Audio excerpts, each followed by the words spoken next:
Hello, hi, greetings to one and all. We are again back with an editorial analysis today. And आज के इस editorial में हम जो टॉपिक डिस्कस करने वाले हैं वो आज द हिंदू में आया है, the role of China test in India's grand strategy.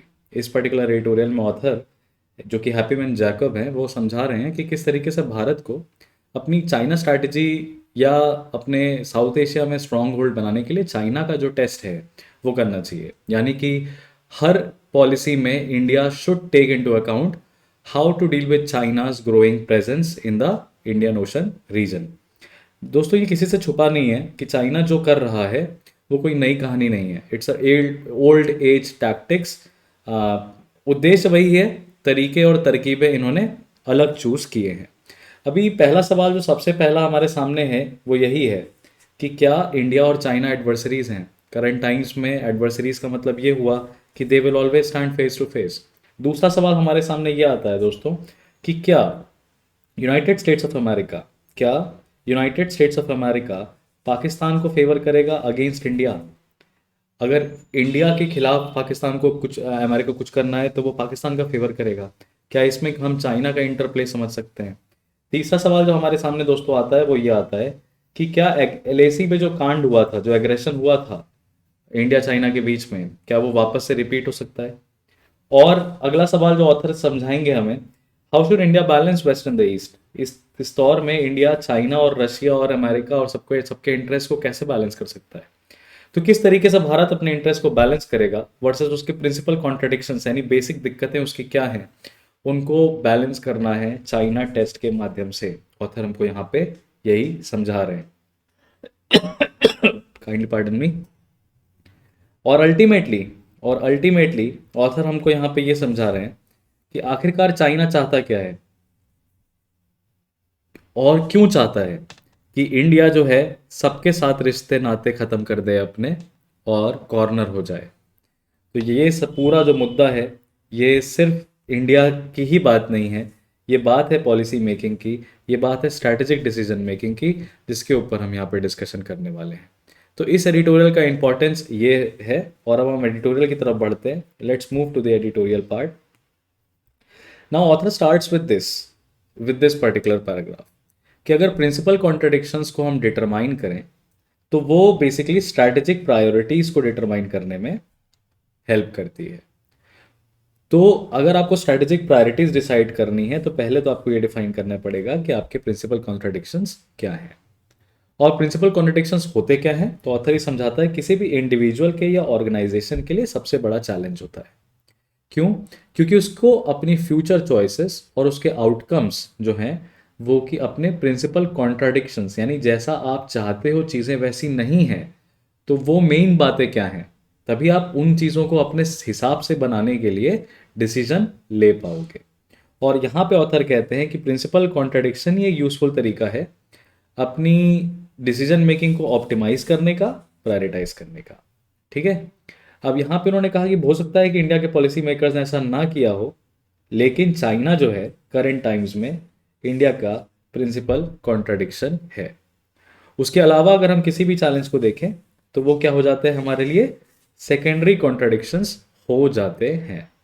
इसीलिए ऑथर यहाँ पे चाइना टेस्ट के बारे में कहता है कि चाइना टेस्ट को अगर हमने प्रायोरिटाइज कर लिया ना तो उससे होगा क्या कि हम लॉन्ग टर्म स्ट्रैटेजीज ले पाएंगे और हमारे पास एक पोटेंशियल पॉलिसी के लिए एक एनालिटिकल टूल अवेलेबल है चाइना टेस्ट के माध्यम से, यानी पॉलिसी डिसीजन मेकिंग में।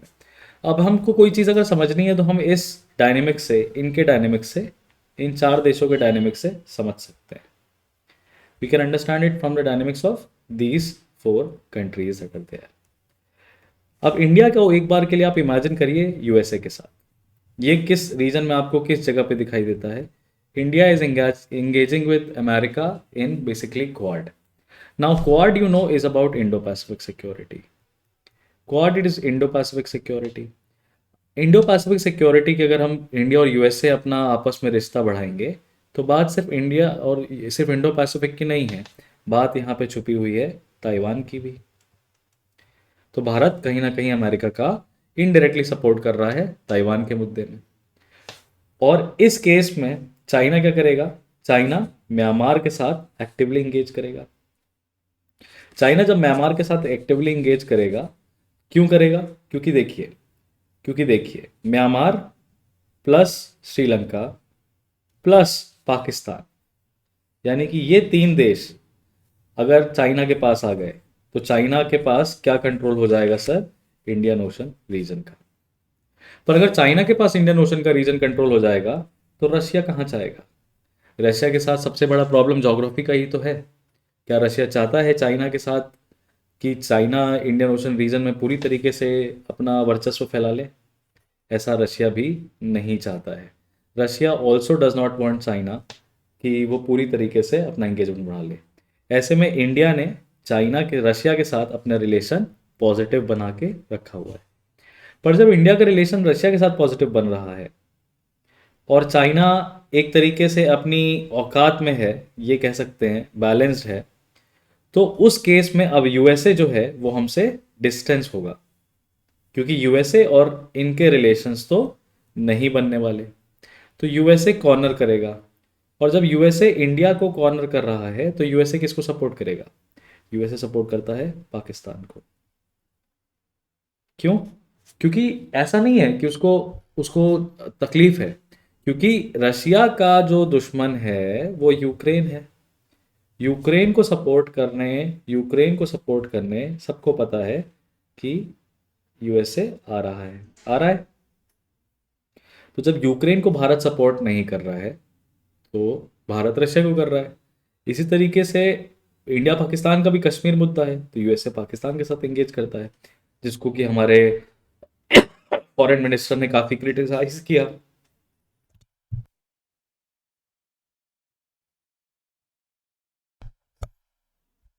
तो आपको ये समझना पड़ेगा कि किस तरीके से इंटर कंजक्शंस बने हुए हैं। तो अब होगा क्या? इंडिया अभी पाकिस्तान को सब यूएसए पाकिस्तान को सपोर्ट कर रहा है, पर यूएसए अगर पाकिस्तान को सपोर्ट कर रहा है तो यूएसए और चाइना के रिलेशंस अच्छे नहीं है, तो चाइना और पाकिस्तान का जो सपोर्ट है वो कमजोर होगा। अब एक बात बताइए, क्या ये भारत के लिए पॉजिटिव है? बिल्कुल पॉजिटिव है, चाइना का पाकिस्तान के साथ रिलेशन कमजोर हो। अब म्यांमार के साथ चाइना इंगेज कर रहा है, इंडिया ने भी म्यांमार के साथ डायरेक्टली इंगेज किया किया। अब जब इंडिया ने म्यांमार के साथ डायरेक्टली एंगेज किया तो आपने न्यूज़ फॉलो कर रहे होगे, आप you must be following the news. India ने जब म्यांमार के साथ डायरेक्टली एंगेज किया तो एक न्यूज़ आई सिंगापुर से, सिंगापुर से भी आई और इंडोनेशिया से भी आई, जहां पे इन लोगों ने ये बोला कि आप एशियन के अलावा इसके साथ एंगेज मत करिए। किसके साथ? म्यांमार के साथ। अब एशियान अगेन आप ध्यान दोगे तो इसमें 7 कंट्रीज ऐसी हैं जो कि किसके लिए खड़ी हैं, कौन इनके साथ मदद के लिए खड़ा है? यूएसए। तो वो भी भारत के लिए फायदेमंद है। तो यहाँ पे इसीलिए ऑथर ने सबसे बेस्ट बताया है कि इंडिया को ये ध्यान रखना चाहिए कि चाइना क्या चाहता है और साउथ एशिया में किस तरीके से वो अपने वर्चस्व को बनाए रख सकता है।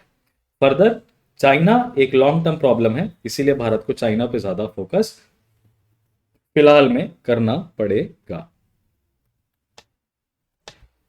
अब हम फर्दर बढ़ते हैं, let's move ahead to the next domain. Now next is about what are the 3 aspects that we can keep in mind. तो चाइना का एक्सपेंशन का 3 एस्पेक्ट है। पहला, वो काफ़ी तेज़ी से रीजनल फोरम्स में इन्वेस्टमेंट बढ़ा रहा है। दूसरा, वो सेकेंडरी कॉन्ट्राडिक्शंस भारत के जो हैं उनको भी बढ़ावा दे रहा है ताकि भारत पाकिस्तान, तालिबान और क्रॉस बॉर्डर टेररिज्म में ही उलझा रहे। इसके बाद इंडिया को इंटरनल पॉलिसी भी कई सारी चेंज करनी पड़ेगी अगर इंडिया को चाइना का थ्रेट डील करना है।